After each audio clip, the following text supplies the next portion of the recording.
Nous sommes ici, donc, Parashat Shemot, chapitre Bet. Vayelech ish mi Bet Lévi. Il est parti un homme de la maison de Lévi. Vayikach et bat Lévi, il se mariait avec la fille de Lévi. On ne dit pas le fils de Lévi se mariait avec la fille de Lévi, mais un homme de la maison de Lévi, donc c'est un petit-fils. Donc la Torah ne donne ni le nom de l'homme, ni le nom de la femme, c'est plus tard. On sait que lui s'appelle Amram, elle s'appelle Yocheved, mais pourquoi la Torah ne veut pas donner le nom pour le moment? C'est parce qu'il y a deux catégories de personnages. Il y en a qui sont importants pour eux-mêmes, pour leur mérite. Mais il y en a qui sont encore plus importants pour le mérite qu'ils ont des enfants merveilleux. Alors Amram était un Gadolador, mais plus qu'il était le Gadolador, il était le père de Moshe Rabbeinu. C'est encore plus grand. Donc la Torah ne veut pas dire le nom maintenant, parce qu'elle garde la chose, elle garde le secret, jusqu'après on voit que si c'est Moshe, Hachem a parlé avec Moshe. Et donc la fierté d'Amram, le bonheur d'Amram, c'est d'être le père de Moshe. Donc la Torah nous donne son nom qu'une fois que Moshe Rabbeinu il va chez Paro, Moshe Rabbeinu il parle avec Hachem. Là on nous dit c'est le père d'Amram, c'est le fils d'Amram. Parce que Amram était heureux d'être le père de Moshe. Donc pour le moment c'est une espèce d'anonyme. Un homme de la maison de Lévi part, Vayikach, il prend et bat Lévi, la fille de Lévi. Donc la fille, c'est vraiment la fille. Yocheved, c'était la fille de Lévi, donc il se marie avec sa tante.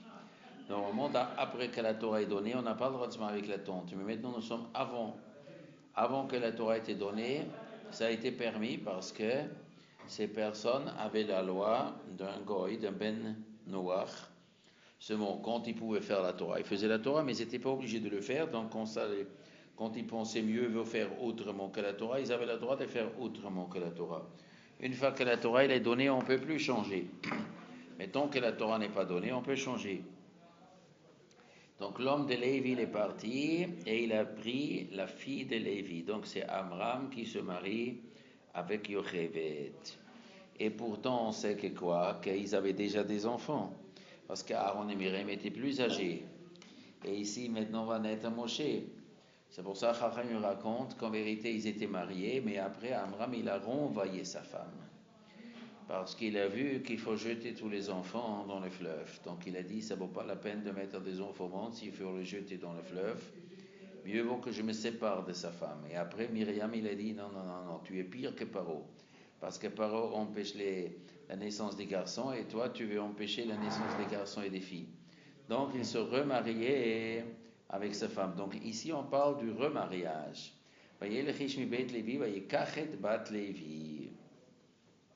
Il s'agit donc d'un remariage. Pshat Pachout, il s'appelle le premier mariage. Vatar Haïcha. Donc, la femme est tombée enceinte. Elle a accouché un fils. Donc on nous dit ici, Vatahar, elle est tombée enceinte, elle a accouché. Mais évidemment, elle tombe enceinte. On ne peut pas accoucher si on n'est pas enceinte. C'est quoi la douche? Parce que la Torah veut parler de la grossesse. Parce que la grossesse de cet enfant est très importante, étant donné que pendant les 9 mois, ou les 7 mois, ou les mois de la grossesse, un malach apprend toute la Torah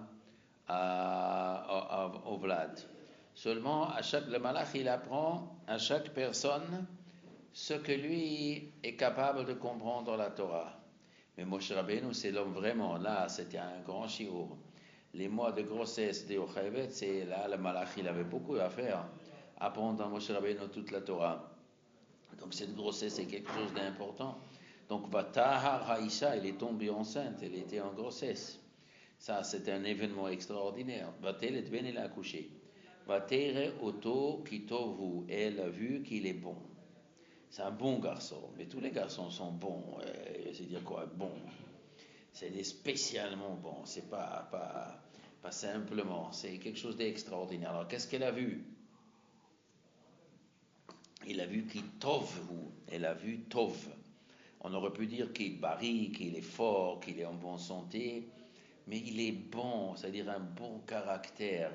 C'est un homme bon. Donc ça, c'est la première qualité de Moshe Rabbeinu, c'était un homme tov, un homme bon. Mais Rachid dit le mot tov fait allusion à ce qui marquait tov au début de Sefer Bereshit. Au début de Sefer Bereshit, Vayar Elokim et Taor ki tov. La lumière est bon. Donc ici, tov, c'est-à-dire lumière. D'ici, on voit qu'il y avait une lumière dans la maison d'Amram. Tout a été éclairé. Quel genre de un rayonnement. C'était un rayonnement de Kedusha, de lumière, de Chochma. Toute la maison était illuminée par ce géant, par la bonté, cette neshama si extraordinaire. Ki tovhu. Rashi dit, toute la maison était pleine de lumière. Et ça a été ressenti, Amram, Yocheved, Myriam, Aaron, tout le monde a ressenti, oulala, dans cette maison, c'est quelque chose de spécial. Probablement les voisins, les voisines aussi. Ouais, c'est bien d'arriver un enfant hors commun. En plus, Moshe Rabbeinu était plus grand que les autres. Moshe Rabbeinu, après, il était 10 amot. Les 5 mètres grands, il était géant. Peut-être déjà comme bébé, il était grand, peut-être. Quelque chose hors de commun. Vatitz penehu shelosha yarachim est le caché. Vatitz penehu vient du langage tzafoun. Titz penehu, yatzadik peinun. Ça veut dire tzafoun, caché. Quand il y a une grande lumière, il faut le cacher. Pourquoi? Parce que pour personne vient éteindre, pour pas que les gens donnent aïnara, pour pas qu'il arrive du mal, il faut cacher la lumière. La lumière doit être cachée, donc elle a réussi à le cacher pendant 3 mois. Bon, Pshat Pachout, il fallait le cacher devant la police égyptienne, parce qu'eux, ils ont reçu l'ordre de jeter tous les garçons dans le Nil. Donc évidemment, il faut le cacher. Mais Moshe Rabbeinu, spécialement, comme il sera les libérateurs des Juifs, il faut faire très attention qu'il n'y a pas du mal qui arrive. Elle a caché chez l'Osha Yarachim 3 mois. Velo yachla od hatspino. Aussi, les 3 mois, c'est fait allusion de Pesach à Shavuot. Pesach, c'est Nissan. Après, il arrive Iyar. Et après, il arrive Sivan. On peut cacher la lumière jusqu'au 3e mois. Après Shavuot, la Torah sera donnée. On ne peut pas éternellement cacher la lumière. Velo yachla od hatspino. Elle ne pouvait plus continuer à le cacher. Vatikarlo, elle a pris pour lui, c'est-à-dire à sa mesure, pour lui, quelque chose de spécial pour lui. Teivat gomé. Teivat, c'est quoi Teivat? Un panier gomé. C'est quoi gomé? Gomé, ça veut dire quoi gomé? Rachid dit gemi, belachon arabe, ou belaz jonc. C'est du jonc. C'est quoi du jonc? C'est des roseaux. C'est du roseau. C'est résistant. C'est quelque chose de très résistant. C'est doux et ça résiste. Rachid Davarachou, c'est quelque chose de doux et ça tient devant le doux et devant le dur. C'est-à-dire, les gens ils croient que quelque chose de dur résiste mieux, mais c'est faux. C'est quelque chose de doux résiste mieux. Quelque chose de doux résiste mieux. Quelque chose il faut protéger avec la douceur. Teivat Gomé, elle a pris pour lui donc un panier spécial, pas un panier normal, un panier plus grand. Gomé, c'est intéressant ce mot Gomé. Rachid dit Gemi. Gemi normalement c'est des lianes des arbres. Peut-être c'était des lianes, jonc, lianes. C'est pas des lianes, c'est des branches des arbres qui on peut travailler. Batachmara, elle a enduit Bacheimar avec de l'argile ou Bazafet et du goudron. Donc elle mettait du goudron à l'extérieur et mettait de l'argile à l'intérieur pour rendre ce petit bateau imperméable. Vatasemba et Tayel. Et pourquoi la Torah nous raconte tellement en détail comment a été fabriqué ce bateau? La Torah, elle aurait pu Ouais, Dieu, ben, c'est quelque chose. Bon, dans la Torah, on rentre en détail. C'est si important à savoir protéger de l'eau. Ça veut dire, tu as ici dans le Nil 100 millions, milliards de litres d'eau, et pas une goutte rentre dans ce petit bateau. Moshe Rabbeinu est protégé devant cette eau. Et ça a été déjà le petit Kriyat Yam Souf. Moshe Rabbeinu, après, il a fait passer les Juifs par les Yam Souf. Et tous les eaux de Yam Souf n'ont pas pu noyer un Juif. Donc ce miracle de Kriyat Yam Souf, Moshe vient de le vivre sur sa propre peau déjà pendant quelques minutes. Un quart d'heure qu'il est en pleine eau et il est protégé. Donc c'est la préparation de Kriyat Yam Souf, qu'est-ce qu'elle est en train de faire sa mère. Vatasem ba et hayelet. Elle a mis dedans le yelet. Elle a mis dedans ce yelet, il s'appelle yelet, normalement c'est un tinoc. Yelet c'est plus grand. Alors, Vatasem basouf, elle a posé basouf. Qu'est-ce que c'est souf? Souf, c'est quoi? Un genre roseau, là où il y a des roseaux, un lac de roseaux. Al-Sefat Yaor, au bord de la mer. Sefat veut dire aussi les lèvres du fleuve, les lèvres, parce que le bord c'est les lèvres. Sfat veut dire aussi le langage du fleuve. Elle a mis Basouf al-Sefat Yaor, le langage du fleuve. Le fleuve c'est une idolâtrie. Sfat Yaor, le fleuve, il a un langage. L'idole a un langage. Et Souf, ça veut dire la chanson, sauf la fin.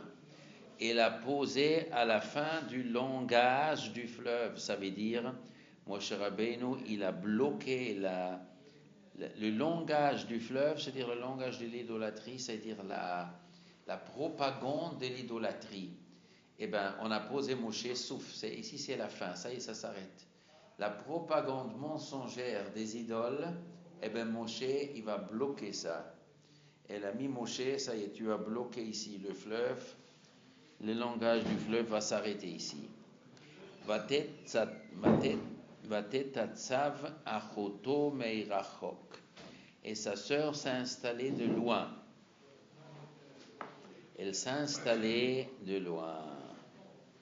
L'Edea, afin de savoir il y a assez l'eau, ce qui lui arrive.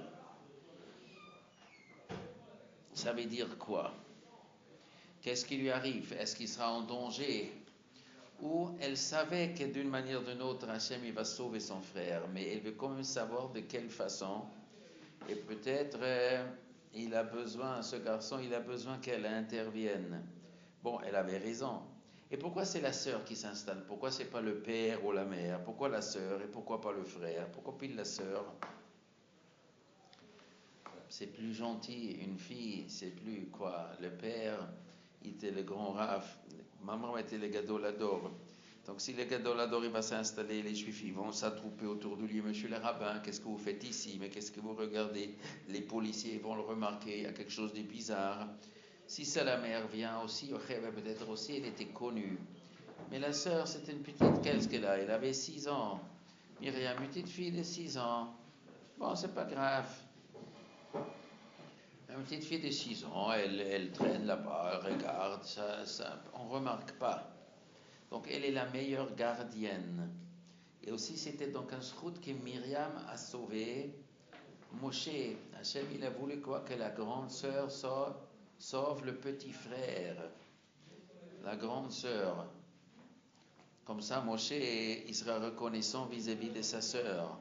Comme ça il va moins s'énerver quand elle parlera la sonara de lui.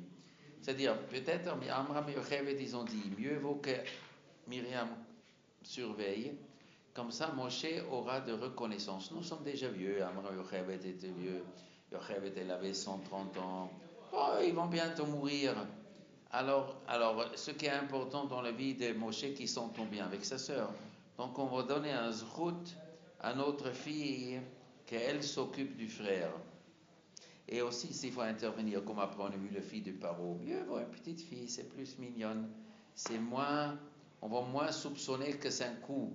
Parce que vérité, moi, Amram Yocheved, ils ont compris que le bon Dieu, il est en train de préparer ici un coup d'arnaque. Il va sauver maintenant le libérateur du peuple juif. Et donc, mieux vaut que ça se passe comme ça par une petite fille. On ne remarque pas. Comme ça, la police égyptienne va être moins attentive. Vateired, pourquoi elle s'est installée de loin? Meirachok. Pourquoi elle s'est installée de loin? Pourquoi elle s'est installée pas proche? Parce que sinon, les gens ils vont dire, mais qu'est-ce qu'elle attend ici? Pile à côté du fleuve, les gens ils vont fouiller. Ils vont comprendre que c'est un coup monté. C'est loin, c'est comme par hasard, quoi. Vateired bat paro, l'irchot salayor. Et la fille de Paro est descendue pour se laver sur le fleuve. Donc elle est descendue. C'est-à-dire quoi descendue? Il y avait des escaliers pour entrer dans le fleuve, où il y avait une espèce de descente. Elle descendait pour se laver. Pourquoi elle voulait se laver? Est-ce que c'est laver parce qu'elle était sale, ou est-ce que c'est laver pour aller au mikveh? Alors Chachayim raconte qu'elle était allée au mikveh parce qu'elle voulait se convertir. Et se convertir à quoi? On ne peut pas dire qu'elle voulait se convertir au judaïsme. Il n'y avait pas de judaïsme, il n'y avait pas 613 mitzvot. Mais il y avait un peu plus de mitzvot. Les juifs, ils avaient un peu plus. Quoi?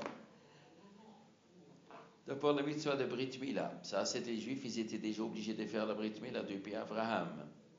Et qu'est-ce qu'il y avait encore de plus chez les juifs? Il n'y avait rien de spécial. La mitzvah de Maaser. Yitzhak Yaakov Maaser et des tfilot. Les Avot, ils ont installé le Maaser et les tfilot. Alors ça c'est bon, ils avaient des coutumes, des bons midot. Ils avaient des bonnes mœurs. Ils étaient fidèles, ils ne tuaient pas les enfants, ils ne faisaient pas d'avortement. Donc il y avait des mœurs que les Juifs se sont comportés bien. Et donc elle se convertit à tout ça, à ces mœurs, à ce respect que les Juifs y respectent et voulaient aussi respecter. Elle a compris, pour ça il fallait au mikveh. Donc le phénomène de mikveh existait déjà à l'époque d'une conversion. Pour un tiers du judaïsme, ça se passe avec le mikveh. Venaharotea holchot al yad hayor. Et ses filles, donc elle avait des protectrices, elle avait des filles des gardiennes. Holchot, elles marchaient al yad hayor, au bord du fleuve. Avant c'est marqué sfat hayor, maintenant c'est marqué yad hayor. Yad, c'est la main. La main, c'est mamash proche. Les filles marchaient proches du fleuve. Et la Gemara raconte que le mot holchot est allé vers la mort. Parce qu'elle voulait empêcher la fille de Paro de sauver Moshe. Elle voulait empêcher. Et pour ça, elles sont mortes. Vateiret a teiva. Donc elle a vu la teiva betoch hasouf, au milieu des jambes.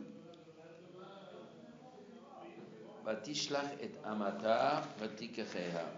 Elle a envoyé Amata. C'est quoi Amata? Normalement, on traduit Shifra, la servante. Et Chachai raconte aussi Amata. Ama, c'est le bras. Amata, son bras. Et pourquoi son bras? Alors on veut dire un bras. Elle a envoyé le bras. Pourquoi son bras? Parce que c'est un bras spécial. Le bras, il s'allongeait, Rachidi. C'est-à-dire quoi le bras, il s'allongeait? C'est physiquement le bras, il s'allongeait. C'est-à-dire, naturellement, elle n'avait pas pu atteindre Moshe. Seulement si le bras il s'allonge. Mais comment le bras il s'allonge? Ça veut dire quoi ça? Ça veut dire quoi ça? Peut-être c'est fait allusion à la Gemara Gittin. Quand un homme il est heureux, les os grandissent un peu. Et quand l'homme il est malheureux, il rétrécit un peu. Mais c'est minime, c'est 1 millimètre, 2 millimètres. Là-bas, on nous raconte sur Rabbi Yochanan Zakkai avec Vespasian. Vespasian était habillé avec des chaussures. Et quand il a entendu qu'il va être nommé le roi à Rome, alors il était tellement heureux que ça gonflait. Et il ne pouvait plus enlever la chaussure, comme ça raconte la Gemara. Donc ça gonfle un peu, le corps gonfle un peu quand on est heureux. Alors ici, c'est-à-dire quoi? Il a étendu la main, il manquait 1 millimètre pour atteindre, il manquait 1 millimètre, mais il a gonflé la main parce qu'elle était tellement heureuse de pouvoir sauver cet enfant-là. Donc la main est devenue plus longue. Mais Rashi n'a pas l'air que ça gonfle que 1-2 mm. Rashi dit Nishtarveva Amata Amot Harbi, beaucoup de Amot. Alors comment on peut prendre ça Kipchuto? Il ne faut pas prendre ça Kipchuto. C'est une façon de parler. Que quoi? Qu'elle est rentrée dans l'eau. Elle est rentrée dans l'eau, elle a nagé jusqu'au Teiva pour prendre. Batikacheha, elle a pris. Alors comment ça se fait que c'est pile la fille de Paro qui sauve Moshe? Pourquoi pile la fille de Paro? Ça aurait pu être une autre personne. Mais Hachem voulait donner un zrout pour montrer que quoi, que même quand on est né dans une famille du plus grand voyou du monde, on peut être né dans cette famille et on a le zrout de sauver. Donc, Paro, il veut tuer Moshe et la fille sauve Moshe. Et ça, c'est le phénomène des extrêmes après les extrêmes. C'est-à-dire quoi? Il y a une règle qui dit que quand la méchanceté déborde, elle arrive à un paroxysme, et bien ça provoque du bien. Paro était tellement méchant que la fille, elle a dit, mon père est tordu. Moi, je vais aller le contraire. Mon père est tellement tordu, c'est de la méchanceté. Quand un homme il est un peu méchant, il peut influencer les gens. Les gens, ils peuvent dire, peut-être il a raison. Un homme, il est méchant, il dit, les autres sont méchants, alors il y a des gens qui suivent. Mais quand l'homme, il arrive à une telle méchanceté, il va tuer tous les enfants, va jeter dans le fleuve, les gens, ils disent, non, c'est pas vrai. C'est pas possible. Ces gens-là, ils ne sont pas si méchants qu'ils méritent vraiment qu'on les jette. Dans ce cas, c'est pile le contraire. C'est parce qu'ils sont gentils, on les jalouse. Et ça provoque qu'il y a des personnes qui font teshuva. L'archiracha provoque automatiquement qu'il y a des gens qui font tzadikim. Pourquoi? Parce que les gens ils comprennent que c'est les tordu le rachat. Donc la fille des Paro, il dit, les juifs sont tellement méchants qu'il faut jeter les bébés. C'est pas possible. Eh bien mon père, c'est pas parce que mon père il est droit, ce peuple il est tordu. C'est le contraire, c'est le peuple qui est droit et mon père il est tordu. Et donc ça a provoqué qu'elle a changé. Vatiftach, elle a ouvert. Donc ça c'est écrit à Yamsouf. Mais quand il y avait écrit à Yamsouf, les Juifs sont passés la mer. Donc on les a sauvés. Qui les a sauvés? C'est Moshe qui les a sauvés. Asia, cher Moshe, vous venez Israël. Moshe a sauvé les Juifs. Et ici c'est la fille de Paro qui sauve Moshe. La fille de Paro sauve Moshe, Moshe sauve les Juifs, donc la fille de Paro sauve tout le peuple juif. Vatiftach, elle a ouvert la boîte. Vatirehu et Ayelet, elle a vu le garçon. Pourquoi c'est marqué et Ayelet? Vatirehu et Ayelet. Vatire, pourquoi vatirehu? Il fallait dire vatirer. Vatirer. Pourquoi hu? Vatirer hu et Ayelet. On aurait dû dire vatirer Yelet. Elle a vu un enfant, vatirer Yelet. Vatirehu et Ayelet, Rashi raconte que ça veut dire la Shrina. Vatirehu et le Hey et le Vav à la fin qui fait allusion à la Shrina. Elle avait des yeux pour voir bien que c'est pas un simple garçon, c'est un divin, c'est un garçon divin. Vine vasi na'ar boché, un jeune homme qui pleure. D'abord c'est marqué, elle a vu un Yelet, après il s'appelle Na'ar. Alors, elle a vu Yelet, et maintenant il s'est un Na'ar. Alors Rashi dit, la voix, c'était la voix de quelqu'un de grand. C'est un Yelet qui a 3 mois, mais il pleure comme un garçon de 12 ans. Déjà un Nahar à 13 ans, il pleurait très très très fort. Et pourquoi il pleurait tellement fort? Parce qu'il a senti la souffrance des Juifs. Peut-être il pleurait parce qu'il a oublié le Lernen, parce que il a étudié au Cheder tellement bien avec le Malach, il a tout oublié, donc il pleurait, mais dans ce cas-là, il aurait dû pleurer depuis qu'il est né. Alors pourquoi il a tellement pleuré? Il avait soif. Il avait soif. Yirmiyahu, quand il est né, il a pleuré pour la destruction de Beth Amikdash. Alors lui, il a pleuré parce qu'il a vu les Juifs souffrir, parce qu'il était dans la mer, il était en danger. Peut-être il a senti qu'il est en danger. Mais la voix, on n'entendait pas la voix à l'extérieur. Quoi, il y avait un toit. Elle a fermé la boîte avec un toit. Alors comment il a respiré, le gars? C'était de la chaux. Il y avait assez d'oxygène dedans. Oui, il y avait des petits trous pour l'oxygène. Elle a ouvert la boîte, elle a vu qu'il y avait un garçon, et elle a vu qu'il pleure. Alors à quel moment il s'est mis à pleurer? Quand elle a ouvert ou même avant? S'il a pleuré avant, comment ça se fait elle n'entendait pas avant? Donc il s'est mis à pleurer qu'une fois que c'est ouvert. Et avant, il ne pleurait pas. Pourquoi? Parce que ça ne sert à rien de pleurer avant. Maintenant qu'elle ouvre la boîte, alors il s'est mis à pleurer. Pourquoi? Ça l'a dérangé. Tant que la boîte est fermée, il était content. Elle ouvre la boîte. C'est un danger qui pleure avant, pour lui. Vehine, voici que c'est un instant T, Hachem il a fait en sorte que le bébé il puisse pour qu'elle a pitié, pour réveiller la pitié, parce qu'il a vu que la fille des Paro est là, donc il s'est mis à pleurer pour qu'elle a pitié de lui, ou peut-être il avait pitié de la fille des Paro. Il s'est dit, oh là là, cette fille des Paro dans une maison tellement rachat, et pourtant elle est tellement gentille. Et il a pleuré de voir en quel danger se trouve la fille des Paro.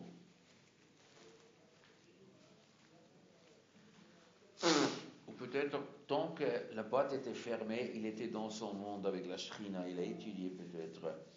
Rachid dit la Shrina était dedans. Il se sentait avec la Shrina et tout. Il était coupé du monde. Du moment que ça s'ouvre, il fait partie maintenant de ce monde.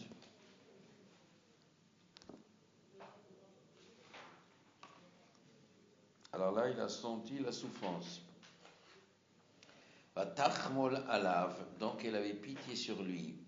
Vatomer, elle a dit, Miyaldei ha'ivrim ze, des enfants juifs, il est celui-là. Comment elle savait que c'est des enfants juifs? Peut-être c'est un enfant goy. Parce que si c'est un goy, il n'a pas à se trouver sur le fleuve. S'il est dans le fleuve, ça doit être forcément un juif. Ou parce qu'il pleurait tellement fort. C'était des pleurs spéciaux. Des pleurs spéciales, c'est quoi? Il pleurait pour la souffrance des juifs. Elle a senti, elle a entendu que ce petit garçon-là, il pleure pour le sort de son peuple. Ça peut être qu'un juif. Vatomer achoto el bat paro. Peut-être elle a vu le visage. Et elle a vu le visage plein de lumière. Vatomer achoto el bat paro. Donc la sœur, elle a dit à la fille de Paro. Donc entre-temps, elle s'est rapprochée tout gentiment. Pendant que la fille de Paro, il était en train d'observer cet enfant-là. Donc doucement, doucement, elle arrive. Ou comme Rachel raconte qu'en vérité, quand Tachmol elle avait pitié, donc elle a appelé des Égyptiennes pour allaiter. Et il a refusé. Tomer, donc elle est arrivée à la conclusion, mais il a dit Brimze, pourquoi il refuse de boire? C'est-à-dire que c'est un enfant juif.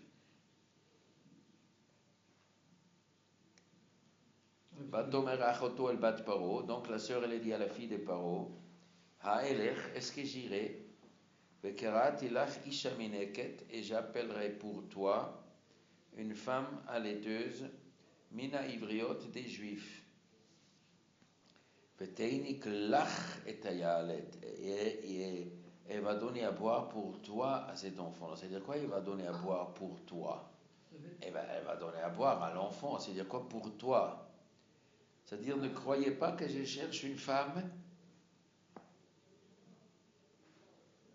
qui essayera de retirer l'enfant. Non, vous voulez adopter l'enfant, vous pouvez l'adopter, je ne vais pas vous enlever. Je vais appeler pour vous une femme juive. Elle va allaiter pour vous, c'est votre enfant. Vous l'avez trouvé, c'est votre enfant. Elle va allaiter pour vous. Va Tomer la bat paro, la fille de Paro, elle dit Lechi, va telecha Alma. Elle a couru, elle est partie la Alma. C'est quoi Alma? Le pont d'Alma. C'est quoi le pont Alma? Alma, c'est une ville en Autriche où il y avait une guerre avec Napoléon. À Alma, Wagram et Alma. Il a gagné Napoléon les guerres. Vatelech à Alma, il est parti à Alma pour gagner la guerre. Bon, alors, Vatelech à Alma, Alma il est parti. Alma, ça vient de quel mot? Elem. Elem, c'est un jeune homme très vif. Alma, c'est le féminin. Vatikra et em hayalet.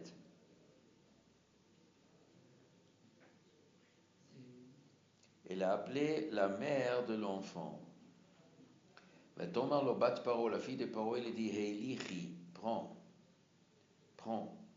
Et Taïel est ce garçon, Veheiniki hu li, et tu vas l'allaiter pour moi. Vani eten et secharech, je payerai.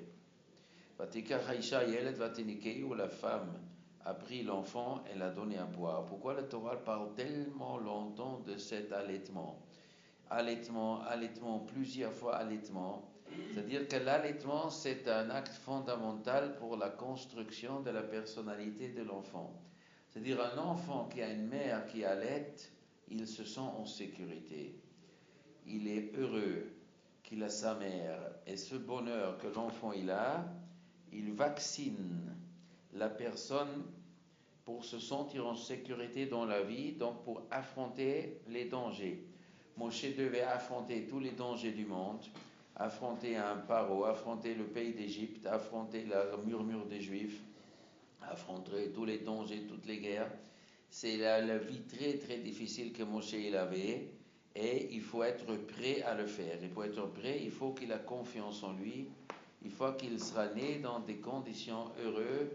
Et sa mère, quand un enfant boit le lait de sa mère, il se sent en confiance. Alors il est en confiance, il est en sécurité, et ça c'est fondamental. Et c'est pour ça un enfant qui n'a pas de mère pour l'allaiter, il manque quelque chose. C'est un orphelin.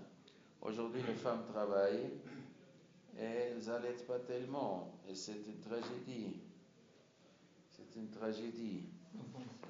Il faut en priver les enfants de c'est la Torah, donc très attention, faites très attention. Et en plus forte raison si la mère c'est une tzadéket. Et dans ce cas-là, ce lait a donné de la chokhma à Moshe Rabbeinu. Ce lait, la Torah parle du lait de Chana, elle a donné à boire à Shmuel, elle parle de Sarah, elle a donné à boire à Yitzhak et aux autres. Et Nika Banim Sarah, elle a allaité beaucoup de gens. C'est marqué dans Midrash, tous les gens qui amenaient leurs enfants le Shem Shemaim chez Sarah, et ils avaient bu, ces enfants, ils ont bu du lait, ils sont tous devenus des Yirei Shemaim. Le Midrash, Rabba raconte ceux qui amenaient les enfants chez Sarah, le Shem Shemaim, l'enfant est devenu Yirei Shemaim, et les gens qui amenaient leurs enfants, pas le Shem Shemaim, les enfants sont devenus des gouverneurs. Parce que Sarah a Tibamdinot, parce que Sarah c'est la gouvernance. Donc ils ont bu le lait, ils ont reçu le caractère de pouvoir gouverner. C'est-à-dire le lait d'une personne, le lait d'une femme, c'est la personne lui-même. Donc si Yocheved elle est bourrée de Yirat Shamayim, Vatirena Ham Yaldot et Elokim, une femme qui est bourrée d'Yirat Shamayim, quand elle donne à boire son lait, et bien l'enfant devient Yirat Shamayim. Comme la femme de Rabbi Shimon Gamliel qu'elle donnait à boire à Antoninos. Antonin Marocorel est devenu un Yirat Shamayim grâce à ce lait, parce que le Yirat Shamayim coule dans le sang, ça coule dans le lait en tout cas, le lait il est bourré d'Yirat Shamayim. Et tenir la mère, tiens l'enfant il boit, c'est transmettre sa propre personne. Vatikach Aïcha Yelet, mais elle était payée pour ça, Banitenet Sacharech, elle était payée. Combien elle a payé? Combien ça coûte payer une allaiteuse? Si c'est la fille de Paro, elle peut payer cher. La fille de Paro paye cher. Un prix, ils ont fixé un prix princial. Voilà. Alors quoi? Et plus il était grand, donc il buvait beaucoup. Donc il buvait comme ça 3 litres par jour parce qu'il est devenu grand, il est un mototeur. Donc il buvait des tonnes et des tonnes de lait, il fallait payer ça. Donc ils sont devenus riches. Donc pourquoi la Torah nous raconte ça?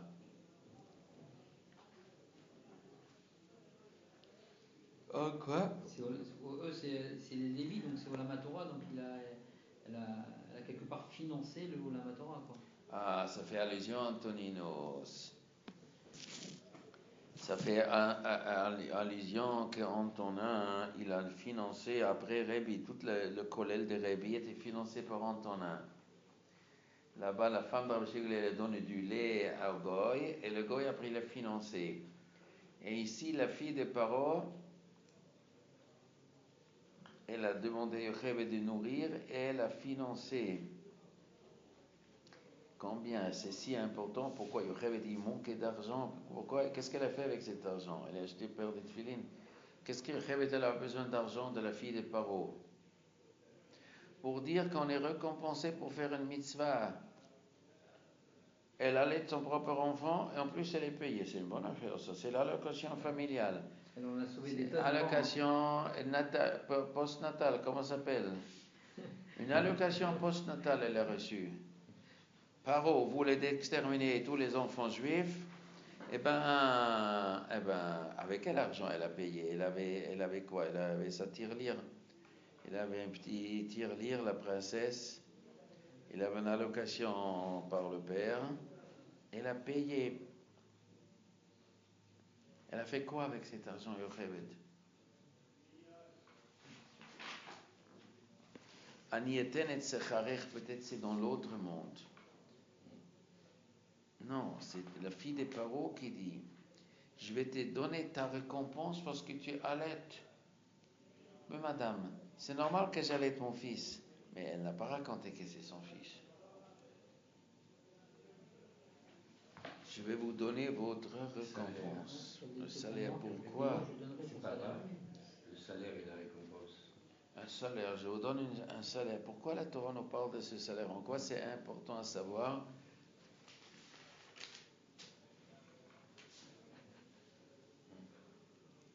Que la fille des Paro, vraiment, elle voulait que l'enfant elle allaiter pour moi. Parce que la question, avant elle a dit, allaiter pour moi cet enfant. Je veux que c'est mon enfant, vous allaitez pour moi. Parce que si je ne paye pas le salaire, donc elle allaite pour elle. Mais la fille des Paro voulait qu'on allaite pour elle, pour qu'elle puisse récupérer cet enfant. Je paye, comme ça c'est mon enfant. Elle voulait à tout prix avoir des enfants. Et pourquoi elle voulait avoir cet enfant? Elle voulait l'amener chez lui dans le palais royal. Et pourquoi elle voulait l'amener dans ce petit? Elle voulait, pourquoi elle était célibataire, elle n'a qu'à acheter un petit chien, un chat, un petit hamster, un petit perroquet. Non. Ah, un enfant juif, je vais élever un petit enfant juif. Et en plus, il est mignon, le gars. Je vais élever un petit garçon juif. Elle était têtue, cette fille. Son père voulait exterminer les juifs et elle fait rentrer un petit juif chez elle à la maison. Tout ça, c'est Minashamayim parce que Moshe devait être élevé dans un palais royal. Parce que Moshe doit être le roi des Juifs. Pour être le roi des Juifs, il faut être élevé dans un palais. Ah, et c'est un palais goy, c'est pas grave, mais c'est un palais. C'est goy, mais c'est un palais. Donc on apprend des mœurs.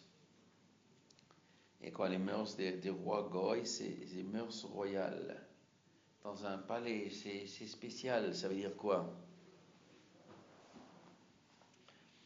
C'est-à-dire, même les goyim, quand il y a malchut, quand il y a la royauté, il y a des mœurs très spéciales. Il y a une certaine dignité. Dans un palais, on se comporte, on parle gentil, on n'insulte pas. Il y a une ambiance. Dans un palais chez un roi, il y a une ambiance. D'ailleurs, il y a une grande ambiance de crainte. Devant le roi, tout le monde craint, tout le monde il respecte.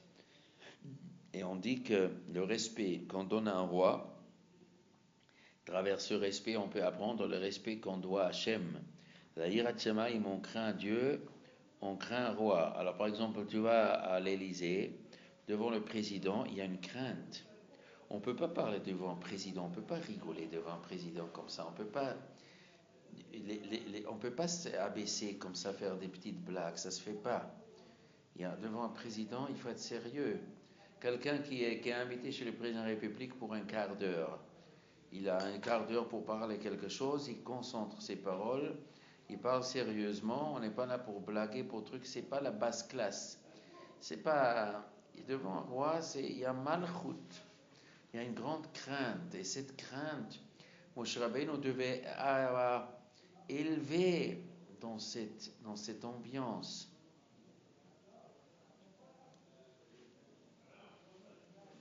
On ne peut pas dire n'importe quoi devant le président, sinon il peut s'énerver, il peut punir. Si on dit un mot à travers au président, ça coûte cher. Hein? Quand il est chez Hollande, s'il insulte, comment ça s'appelle, fiscal. Tout de suite, truc fiscal. Qu'il a la chutzpah. Hein? C'est vrai ça? faut faire très attention. Et pas seulement un président, même un maire, un député, tous les hommes politiques, si quelqu'un l'insulte, le type il téléphone, contrôle fiscal. Et c'est pour ça les gens ils ont peur. Il faut faire attention. Mored Malchut Chayav Mita. Et Moshe devait être élevé dans ce palais royal. Et l'enfant est devenu grand. Ah, est devenu grand. Vraiment, même physiquement, il est devenu grand, pas comme un autre enfant. Il a poussé plus vite. Quand il dirait que le lait de Yocheved il y avait beaucoup de calcium, beaucoup de vitamines, il y avait là-bas quelque chose qui faisait pousser le corps de Moshe. C'était du lait spécial, cet lait. Alors, Vayikdal Hayel, devenu grand, Vatibiyehu, el bat Paro, il a amené vers la fille de Paro. Vayi la le ben, il est devenu le fils de la fille de Paro. C'est-à-dire quoi? Il est devenu le fils. Ça veut dire quoi? Il est devenu le fils de la fille de Paro. C'est-à-dire, elle a élevé, tu es mon fils. Il y a au palais royal, c'est le fils adoptif. La princesse, elle a adopté un enfant. Et Paro, il est dans tous ses états. Mais elle coupe la tête à ce truc. Non, papa, laisse-moi, c'est mon petit gamin. Laisse-le-moi et tout. Et il ne pouvait rien faire contre sa fille. On ne peut rien faire contre sa fille. Sa fille veut son petit chouchou, son petit, comment on appelle ça, peluche. Alors on ne peut rien faire. Tu ne peux pas enlever les peluches d'un fils et on pleure. Elle va pleurer. Elle veut élever maintenant cet enfant. Vaïhi là le ben. Elle est spéciale cette fille. Comment elle s'appelle déjà cette fille de Paro? Batia. Batia ou Bitia? Comment elle s'appelle? Ou Batia ou Bitia, c'est marqué dans Sefer Divrei Yamim. Je ne sais pas si c'est Batia ou Bitia. Il faut regarder là-bas dans le truc. Si c'est Batia, c'est Bat, la fille Ka de Hachem, la fille de Dieu, c'est-à-dire elle était religieuse. Alors, Maïla la ben, Vatikra Shemo Moshe, elle a appelé son nom Moshe. Pourquoi elle appelle son nom Moshe? Vatomer, elle a dit, Ki minashamay meshiti, car c'est de l'eau que je le retirai. Moshe se retirer de l'eau. Et pourquoi elle donnait ce nom? Elle aurait donné 1000 noms. Je le retirai de l'eau. Qu'est-ce qu'elle voulait dire avec ça? Je l'ai sauvé de l'eau. Pourquoi ce nom? Ça veut dire quoi?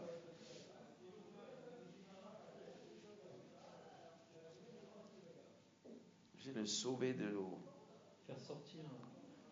Faire sortir de l'eau, du danger. Meki min hamayim meshitihu. Moshe, c'est quelle formule Moshe? Si c'est Mishitihu, il aurait dû s'appeler Meshi. Pourquoi il ne s'appelle pas Meshi? Pourquoi il s'appelle Moshe?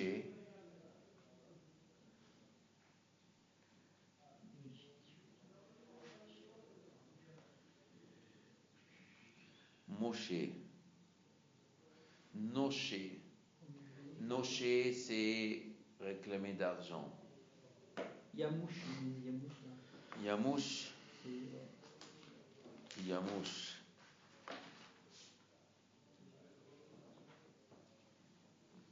Meshitihu. C'est quoi la racine? Le même fait partie de la racine.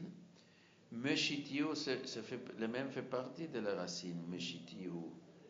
Qu'est-ce que dit Rachid? Le Targum il dit ou la son hotza shechalte, la son hotza sortir, que mishchal benite hasiroti éloigné de l'eau, ou faire sortir, meshitihu, faire sortir de l'eau.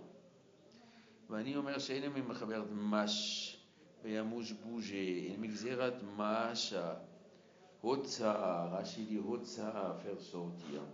Meshitihu, c'est-à-dire faire sortir. Ah, faire sortir. Et lui, il a sorti les Juifs d'Égypte. Cet homme, il s'appelle Monsieur Faire Sortir.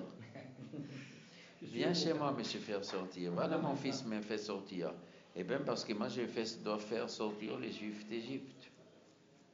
Et lui-même, il s'est sauvé et il était tiré. C'est-à-dire, le bien qu'on te fait, tu dois faire après aux autres.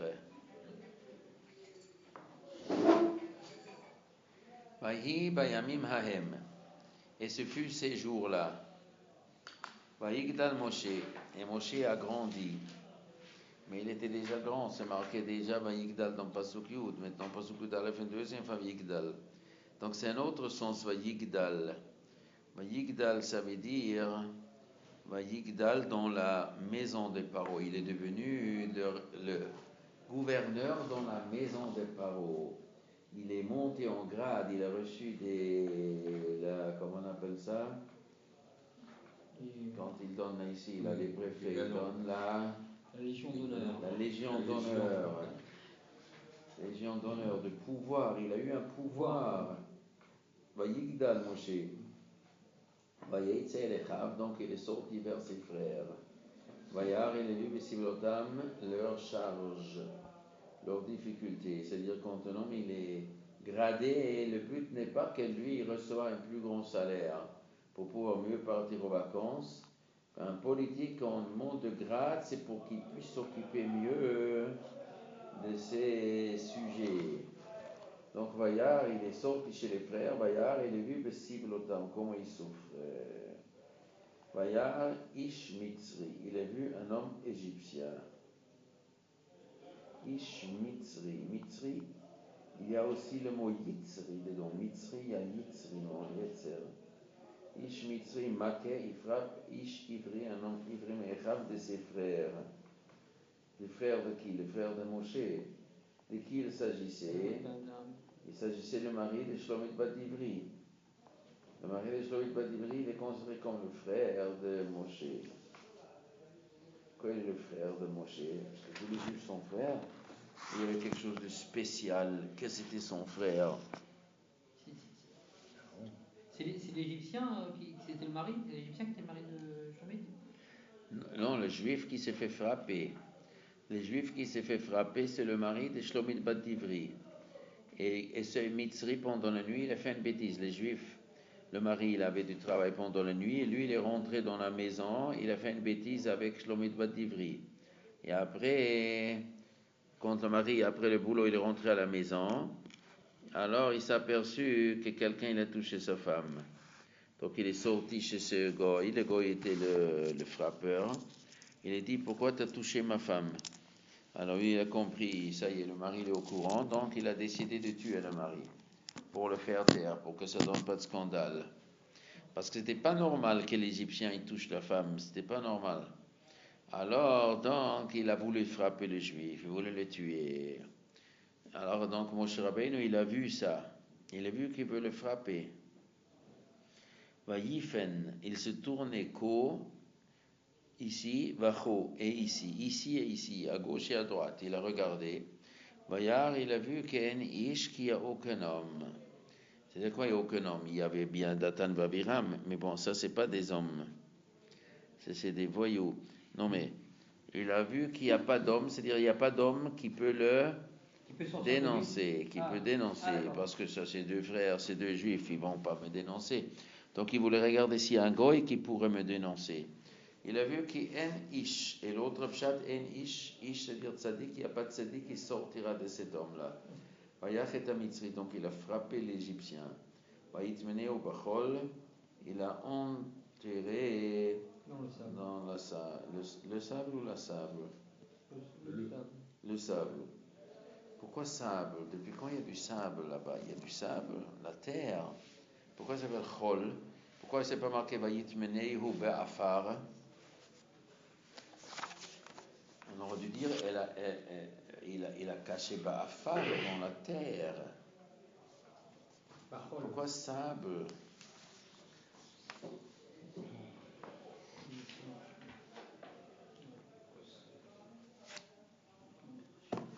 Pourquoi Chol? C'est bizarre cette histoire, Chol. Pourquoi Chol? Sable, c'est au bord de la mer, le sable. Bon, pas seulement. En Égypte, c'est le désert, quoi. Il y a pas mal de sable. Parce que c'est un désert. Quoi, il habitait dans le désert, on n'est pas trop loin du palais royal, non? Peut-être c'était lui loin. En Égypte, la terre et les meubles, Parce qu'il fabriquait Mistama les pyramides. Et pour fabriquer les pyramides, pour monter les pierres, il faut beaucoup de sable pour créer comme ça, pour pouvoir monter les pierres en haut, il fallait des échafauds. Et ces échafauds, on utilisait beaucoup de sable.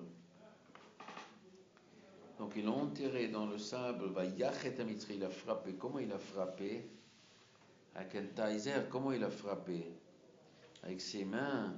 Chez ma Malchut. Alors la Gemara nous dit qu'avec le nom d'Hachem, il a frappé.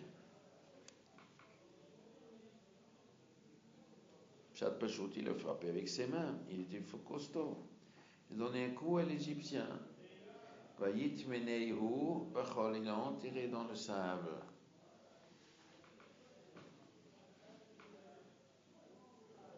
Et pourquoi il regarde de gauche et à droite? Il ne voulait pas se faire dénoncer. C'est-à-dire, si tu veux tuer les Égyptiens, malgré ta raison, il faut le faire d'une façon qu'on ne t'attrape pas. Si on t'attrape, ce n'est pas la peine.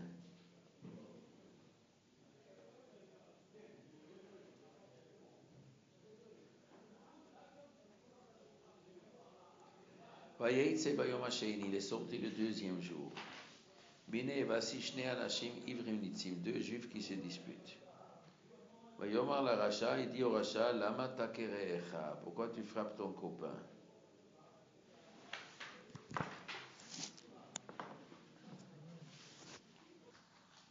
Alors, on continue. Vayaitse Bayom Hasheni, donc il est sorti le deuxième jour. Le deuxième jour. Pourquoi on nous dit le deuxième jour? Le lendemain. Vayaitse Mimocharat, le lendemain. On ne dit pas le mot lendemain, on dit le deuxième jour. Bizarre cette expression. C'était un lundi, Yom HaSheni, lundi. La première, c'était un dimanche. La Gemara dit, ce qui est né le lundi, il est nerveux, comme ça dit la Gemara. D'après un avis, parce que le lundi, Dieu, il a séparé le ciel de la terre, l'eau du ciel et l'eau de la terre. Et cette séparation crée une nervosité. Les disputes, un disputeur. Ça c'est, alors donc il y a une dispute, Bayom HaSheni le lundi. C'est Bayom HaSheni. C'est Gvora aussi lundi. Lundi c'est un jour que le Bedin juge. On dit le Bedin juge le lundi et le jeudi. Ezra Sofer il a instauré. Et donc c'est Moshe Rabbeinu, il a jugé ici. C'est devenu un jour de jugement parce que Moshe il a jugé ces gens. Anashim Ivrim Nitzim, deux juifs qui se disputent. Anashim c'est des gens importants. Donc, Rashi dit, Shnei Anashim, Datan Ba'aviram, Ben Reuven, les copains de Korach, c'était les petits-enfants de Reuven. Et eux, ils devraient être le chef. Reuven était le Bechor de Yaakov. Et Reuven, son fils Bechor, il s'appelait quoi? Comme il s'appelait le fils Bechor de Reuven? Eliav. Et eux, c'est les enfants d'Eliav. Donc c'est une famille qui prétend la gouvernance. Eux, ils pensaient qu'eux, ils méritent de gouverner les Juifs. Et ils se sont disputés pourquoi? Pourquoi ils se sont disputés ces deux-là? De quoi il s'agissait? Sur quoi ils se disputent ces deux? Nitzim. C'est bien le mot netz. C'est quoi netz? Épervier. Netz, c'est un oiseau qui est rapace. Un épervier, c'est un oiseau rapace, un oiseau pas cachère. C'est des éperviers, les deux. Ils veulent manger les autres, ils voulaient manger l'autre, et pourtant, c'était des frères, non? Datan et Aviram, c'était deux frères. Comment deux frères, ils peuvent se disputer? Qui est le fils aîné? Datan était le fils aîné. Mais Rouven aussi était le fils aîné, comme on a donné après Yosef. Donc, c'est-à-dire, Datan, il a dit, je suis le fils aîné d'Eliav, qui est le fils aîné de Rouven, c'est moi le roi.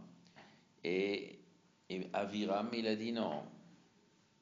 moi je suis mieux, comme Rouven aussi a été détrôné. Donc Aviram considérait qu'il faut détrôner Dathan de la royauté. Donc ils se disputent pour la royauté. Qui va être le chef du peuple juif? Ils se disputent. Nitzim. La royauté ou la Bechora? La Bechora, les Bechor. Yehuda, c'est la royauté, non? Oui, mais ça, peut-être, eux, ils n'étaient pas encore si d'accord avec ça. Pourquoi pile ce jour-là, ils se sont disputés? Ils n'avaient pas un autre jour pour se disputer que ce jour-là? Il n'y avait pas un autre moment pour se disputer? Parce qu'ils ont vu la veille Moshe sortir. Ils ont vu la veille Moshe tuer l'Égyptien. Ils se sont dit, ce monsieur, il se prend pour le juge. Ce monsieur, il se prend pour le chef, ce Moshe. Eh bien, dis donc, il se prend pour qui, ce Moshe? Il veut se nommer juge ici. Donc quoi? Ce dispute, c'était un faux dispute? C'était quoi? C'était une mise en scène ou c'était vraiment? Ou peut-être ils ont vu que Moshe, il a jugé. Alors Dathan, il a dit, bon, moi je vais me nommer aussi juge. Je vois ce garçon-là qui est sorti du palais royal, il se fait juge. Moi aussi, je suis le juge. Alors Aviram a dit, frère, aussi déjà un juge, c'est moi je suis mieux. Et le premier dit, non, moi je suis le pro, c'est moi. Il dit, mais je suis mieux que toi. Ah, ils se sont disputés. Vayomer la racha, ou aussi parce qu'ils ont vu Moshe frapper l'Égyptien. Donc ils ont vu un acte de violence. Ils se sont dit, nous aussi on peut être violent. Vayomer la racha, il a dit au voyou, lama takerecha, pourquoi tu frappes ton copain? Est-ce que Moshe il a prononcé le mot racha? Vayomer, il a dit la racha. Qui l'appelle racha? C'est la Torah qui l'appelle racha ou c'est Moshe qui l'appelle racha? C'est la Torah. La Torah, et peut-être Moshe aussi, il a dit racha. La matakerecha, pourquoi tu frappes ton copain? Pourquoi ton copain, Rachidi, il est racha comme toi? Moshe Rabbeinu, en vérité, il appelle les deux rachaïm. Pourquoi? Parce qu'ils se disputent, mais quand deux se disputent, c'est pas forcément les deux sont rachaïm. Peut-être il y en a qu'un qui est racha et l'autre il est victime. Il a vu qu'il n'y a pas de victime. Les deux c'est des agresseurs. Comment il a vu ça? Lama take. Take, ça veut dire quoi? Tu frappes. Rachidi qui n'a pas encore frappé, il a levé la main. Mais pourquoi les deux sont rachaïm? Parce que le premier il a donné un coup. Quand Dathan il a donné un coup à Aviram, et Aviram voulait donner un coup à Dathan. Alors c'est permis, si quelqu'un te frappe, tu as bien le droit de le refrapper. Pourquoi on est racha? Parce qu'il n'aurait pas dû se disputer. Parce qu'un homme qui est pas racha, il vit avec son frère sans se disputer. Comment? Ben, si l'autre m'agresse, qu'est-ce que tu veux que je fasse? Il m'a donné un coup, je lui donne un coup. Ou peut-être le premier n'a pas donné un coup, il a seulement insulté.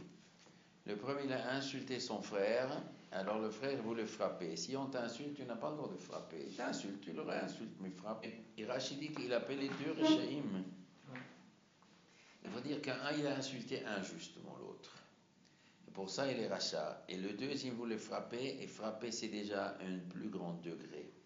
Il ne faut pas augmenter la violence. Si on augmente la violence, on est rachat. Vayomer, et il a dit.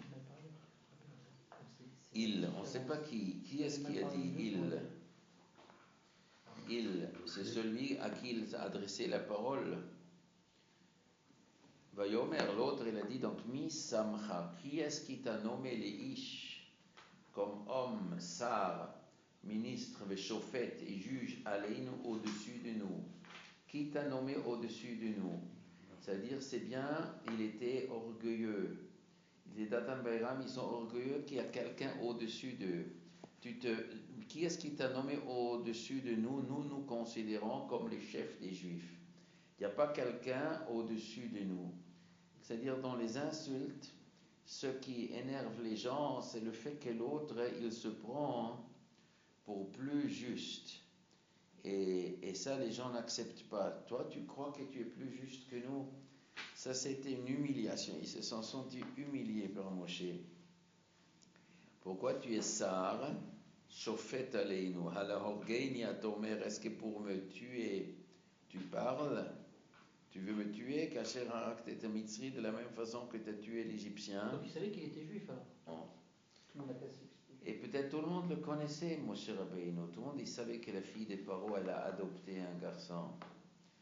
En tout cas, ils l'ont reconnu. Kasher harakte et mitzri. Et si on va dire qu'il a tué l'Égyptien avec le nom d'Hachem, donc il avait entendu comment il a prononcé le nom d'Hachem. Est-ce que pour me tuer, tu parles comme tu as tué l'Égyptien? Tu veux me tuer peut-être? Alors il a agressé Moshe. Moshe Rabbeinu n'avait pas l'intention de le tuer, il a dit simplement rachat. Alors lui, qui veut tuer son chien, il accuse de la rage. Il accuse Moshe Rabbeinu, ah tu veux me tuer? Ici, il prépare déjà la permission de tuer Moshe. Parce que toi, tu veux me tuer. Moi, je ne veux pas tuer. Pourquoi tu parles de tuer? Je t'ai dit des Moussard. Ah non, tout de suite, ils vont tuer. Tu veux me tuer? Comme tu as tué les Égyptiens. Ça veut dire que pourquoi il accuse Moshe Rabbeinu de vouloir le tuer? Comme ça, il peut aller le dénoncer à la police. Parce qu'eux, ils sont partis le dénoncer à la police. Donc si Moshe Rabbeinu dit, pourquoi tu me dénonces à la police? Il dit, parce que je me suis senti en danger de mort, je croyais que tu veux me tuer. C'est toujours que ce qui veut tuer son chien, il accuse de la rage. Il voulait liquider Moshe, donc il accuse que Moshe voulait le tuer. En vérité, c'est du bluff, Moshe ne voulait pas tuer. Vaïra Moshe Vayomar. Moshe, il avait peur. Tiens, Moshe, il a peur, ça, Chétouche. Il a peur. Il a peur de l'Égyptien, il n'avait pas peur, mais des Juifs, il avait peur. Parce que c'est des voyous, les Juifs voyous lui en font peur. Yomar, il est dit, Achen noda hadavar. Achen, la vérité, il est noda hadavar, la chose se sut. Que moi, je tue l'Égyptien, ça se sait. Mais en tout cas, lui, Moshe, et Rachid dit, notre pshat, maintenant, je sais la chose, c'est pourquoi les Juifs sont en exil. Parce qu'il y a des voyous comme ça chez les Juifs, des dénonceurs, des Juifs qui dénoncent d'autres Juifs. Parce qu'un Juif qui dénonce un autre Juif, c'est plus grave qu'un goy qui dénonce un Juif. Parce que normalement, les Juifs se font confiance. Vayishma Moshe, Vayishma Paro et Tadabarazé. Paro, il a entendu la chose. Vayevakesh laharog et Moshe. Il cherchait tuer Moshe. Donc, il a jugé Moshe. Il a cherché à tuer Moshe. C'est de quoi il a cherché tuer Moshe? Il a mis beaucoup de force parce que c'est marqué qu'ils ont pris l'épée, ils ont frappé sur le cou de Moshe, le cou de Moshe est devenu dur comme le marbre. Il y avait un grand balagan là-bas, ils ont essayé de différentes morts et Moshe il a réussi à se sauver. Il va cacher la roguette Moshe, il essayait, ça ne marchait pas. Yivrach Moshe mipnei Paro. Et Moshe s'est sauvé devant la face de Paro. Donc Paro, il était présent pendant le jugement, pendant l'exécution, et il était aveugle. À un moment, il est devenu aveugle, et Moshe, il a pu se sauver. Tous les gens sont devenus aveugles, ils ont frappé par Amorose, comment ça s'appelle? Aveugle? Ouais. Vayivrach Moshe mipnei Paro. Moshe est sauvé devant Paro, Vayeshef. Il s'est installé à Eretz Midian, dans le pays des Midian. C'est où le pays des Midian? C'est où le pays des Midian? C'est dans le Midbar Sinaï, ou c'est en Jordanie, ou c'est en Arabie Saoudite? C'est où le pays des Midian? Normalement, le pays des Midian, c'est en Jordanie. C'est-à-dire qu'il est parti depuis Mitzraïm jusqu'en Jordanie. Il est parti dans le pays des Midian, c'est loin, tellement loin. Pourquoi il n'est pas resté dans le Midbar Sinaï? C'est trop proche d'Égypte. On va le trouver facilement. Il est allé loin. Donc Moshe, il est obligé de se sauver. Qu'est-ce qu'on apprend de cette histoire? Ce qui va libérer les Juifs à la fin est obligé d'être en exil, séparé des Juifs. Yosef aussi. Yosef a sauvé les Juifs. Alors d'abord il était seul dans un autre pays. Maintenant Moshe aussi, il est seul dans un autre pays. Comme ça, la carrière d'un sauveur, c'est de d'abord être en lit. Et beaucoup de sauveurs étaient comme ça, l'Havdil. Là, il était 27 années en prison. Il y a beaucoup de gens comme ça. Avant d'être le chef, on passe par la prison. Donc il s'est installé dans le pays des Midian, Vayeshev à la Be'er. Donc il s'est installé à côté du puits.